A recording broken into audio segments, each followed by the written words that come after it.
Alright, Shalom. First off, I want to give all praise, honor, and glory to Yahweh, Bahashem, Yahweh Shai, Bahashem, Rakakwadash. Double honors to the apostles at Great Millstone who rule well. Salutations to you brothers all across the four corners who are continuing to push this word in sincerity and in faith. Second Esdras, chapter 12, I was going through my Apocrypha and I wrote down something about the EU. I've been seeing a lot of EU shakeups, the Brexit and whatnot. So we're seeing that form before our very eyes. I'm just going to go through it. It's not going to be a long video. This is the book of Second Esdras, chapter 12, verse 1. And it came to pass, whilst the lion spake these words unto the eagle, I saw, and behold, the head that remained and the four wings appeared no more. And the two went unto it and set themselves up to reign.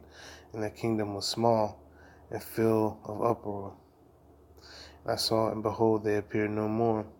The whole body of the eagle was burnt, so that the earth was in great fear. Right. So this can be a representation of Esau, Edom, right, during these nuclear times.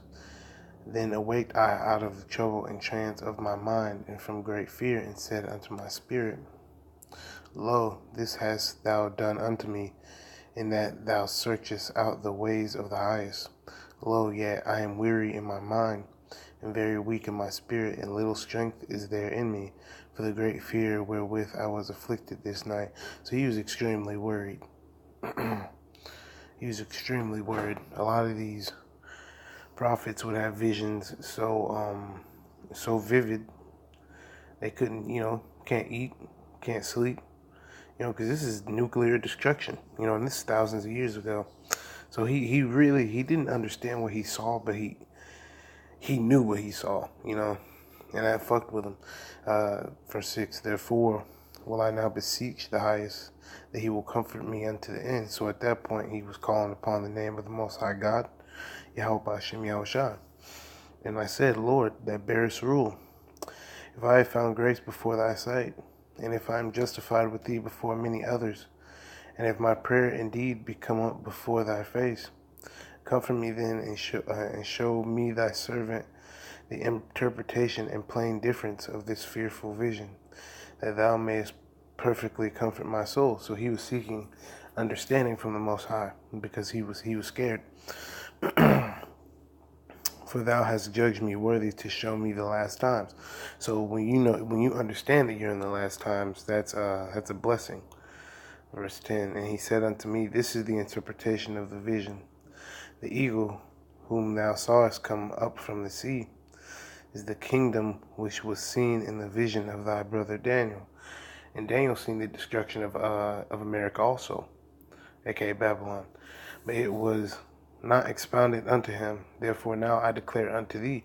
So the Most High was saving that moment just for Esdras. You know what I mean? Behold, the days will come, that there shall rise up a kingdom upon earth, and it shall be feared above all the kingdoms that were before it. And this land, right, is Babylon, aka America. It says, in the same shall 12 kings reign, one after another. All right, so when I say America, really that's the conglomeration of all these countries together through the EU, Nato,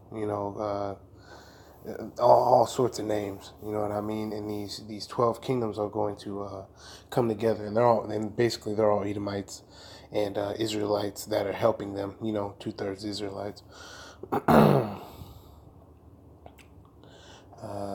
One after another. Wherefore the second shall begin to reign, and shall have more time than any of the 12. And this do the 12 wings signify, which thou sawest. As for the voice which thou heardest speak, that thou sawest not to go out from the heads, but from the midst of the body thereof, this is the interpretation. That after the time of that kingdom there shall arise great strivings. And what are those great strivings? First of all, people understanding that they're Israelites. It's a great striving. Esau's a so-called white man. The RFID chip, microchip, is the mark of the beast. Uh, Yahushua had a birth father and birth mother. Yahushua had brothers. Um, all sorts of things that they continue to try to bring down. It's driving forward. And it says, and it shall stand in peril of failing. Nevertheless, it shall not then fall, but shall be restored again to his beginning. And what's that beginning? What is that beginning, man? That beginning is how it was. Because reading it again, that after the time of that kingdom there shall arise great strivings. So in the kingdom that you call Babylon, there's going to be these strivings, and it shall stand in peril of failing. Nevertheless, it shall not then fall. So we're constantly seeing, the economy crash, and all that, but shall be restored again to his beginning. And whereas thou sawest the 8 small under feathers sticking to her wings, this is the interpretation, that in him there shall arise 8 kings, whose time shall be but small, and their years swift. And 2 of them shall perish, the middle time approaching. So a couple of these countries are going to fall off in the war. 4 shall be kept unto their end begin to approach, but 2 shall be kept unto the end. So 2 countries, right, are going to be kept up until the end of this thing. This is verse 22. And whereas thou sawest 3 heads resting, this is the interpretation.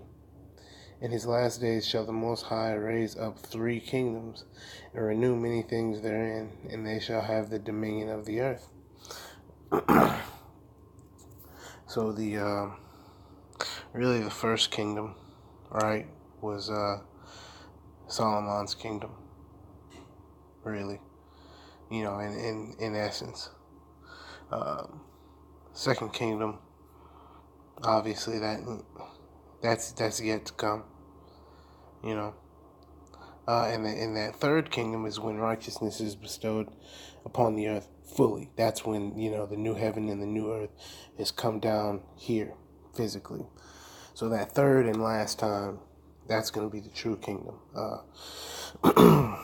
Verse 24, and of those that dwell therein with much oppression, above all those that were before them. Therefore are they called the heads of the eagle. So these are going to be your super elites.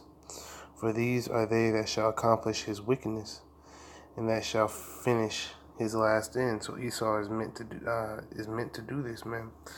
Whereas thou sawest that the great head appear no more, it signifieth that one of them shall die upon his bed, and yet with pain.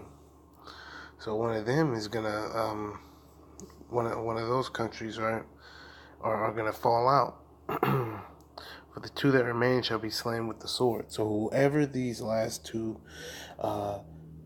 groups of people are, and they're both Edomites, they're going to get slain with the sword, which ultimately, it's that missiles. So really, if you live to see the missiles, really that's a curse on you. For the sword of the one shall devour the other, but at the last shall he fall through the sword himself.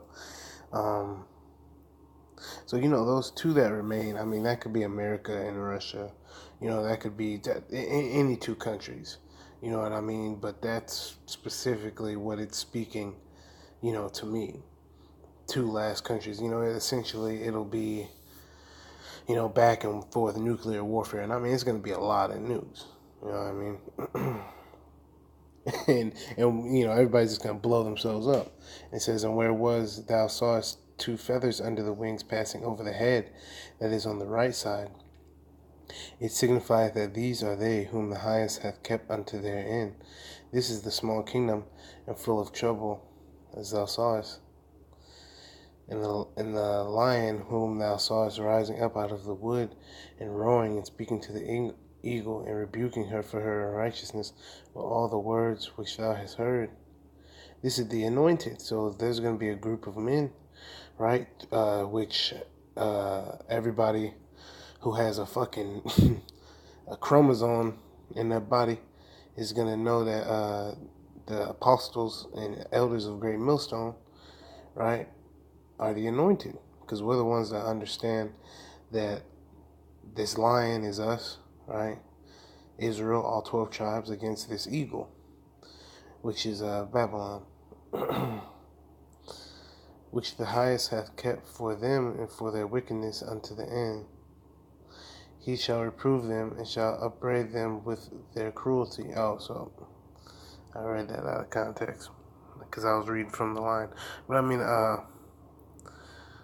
well, essentially, that will be that can also mean the the elite, because they're anointed. They're actually, in the eyes of the world, highly blessed on the left hand side.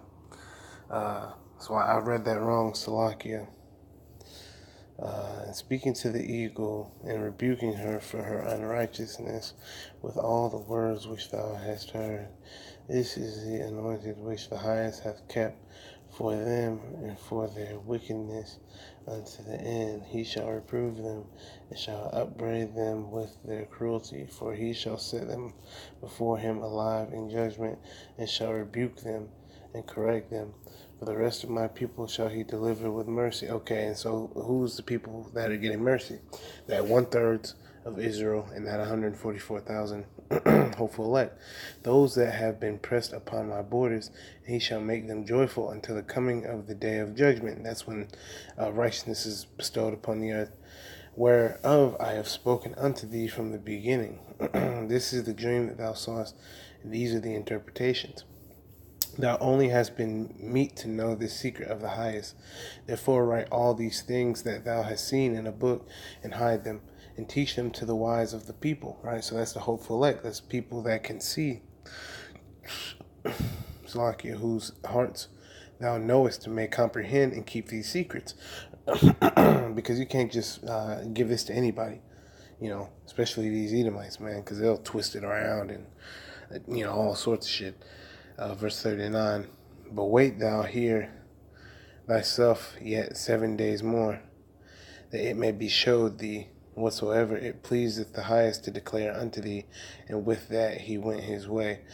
So 7 days more, that's a complete amount of days. So, we're still waiting upon him, those 7 days, those complete amount of days. It says, and it came to pass when all the people saw that the 7 days were past, and it not come again into the city, they gathered them all together from the least unto the greatest, and came unto me and said, what have we offended thee, and what evil have we done against thee, that thou forsakest us and sittest here in this place? For all of the prophets thou only art left us, as a cluster of the vintage, and as a candle in a dark place, and as a haven or ship preserved from the tempest. Are not the evils which are come to us sufficient? So that's Jake for you. That's Jake ass for you. Every time they get hit with some pain, they're asking why me? That's why you have people asking why do kids get cancer, why do people die in house fires, and that's why people ask, haven't we suffered enough? And according to the Most High God, Yahweh Bashem Yahushai, no, we have not. Until he comes with his angels, literally, we're going to have to suffer these afflictions, If thou shalt forsake us, how much better had it been for us if we also had been burned in the midst of Sion? For we are not better than they that died there. And they wept with a loud voice. Then answered I them and said, be of good comfort, O Israel, and be not heavy, thou house of Jacob. So you don't need to be so, you need to be a little bit more upbeat, because the kingdom's coming. The kingdom is definitely at hand.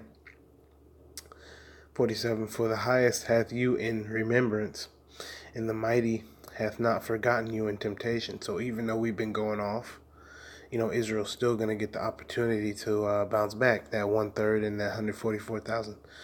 As for me, I have not forsaken you, neither am I departed from you, but am come into this place to pray for the desolation of Sion, and that I might seek mercy for the low estate of your sanctuary. So at this point, we're in a low estate. You know what I mean? And he's still dealing with us. From the apostles of Great Millstone on down to the elders, and the brothers, the confusion of face brothers. He's dealing with us, even though we're in a low estate. He's still giving us his knowledge and wisdom and understanding. 49. And now go your way home, every man, and after these days will I come unto you. So he's saying, spread this word. If somebody is an Israelite by their spirit, test them out. Edify your people. Hit the highways and byways, follow your laws, statutes, and commandments. You know what I mean? Keep your house in order to the best of your ability, and ultimately just stay on the path to righteousness. You know what I mean? and just hold on until Yahweh Shem Yahushai comes. That's the most important thing. You have to hold on. You have to hold on to him. Because a lot of people, they may be an Israelite for 10 years. Then they just slip off into the world, So you can be in this thing for a long time, and that's one thing that, I've seen, is that, a lot of these guys who used to know, all the breakdowns and they used to know everything, they don't know shit now. They don't know nothing, and the Lord took that understanding away from them, and gave it to somebody else. So that's why I pray that the Lord keeps dealing with me, because he may take the spirit off of me and put it on somebody, that was a scoffer or something like that. He can do that. But if you keep praying for it, pray for the wisdom, knowledge, and understanding, he'll sup with you and he'll deal with you, because you're yearning for that spiritual food, Verse 50. So the people went their way into the city, like as I commanded them. So the people went out, on the highways and byways, edifying their brothers and whatnot, and really, spreading the word of Hamashiach Yahushua, not Jesus, not Jehovah, not Yahweh, not Ahaya. None of those names will work. Only Yahweh Bahashem Yahushai Bahashem Rakak Kwadash. That's the only name for the Most High, man. That's it. And anybody going outside of Yahweh Bahashem Yahushai is destined for destruction. It's inevitable. It's an inevitability. Verse 51.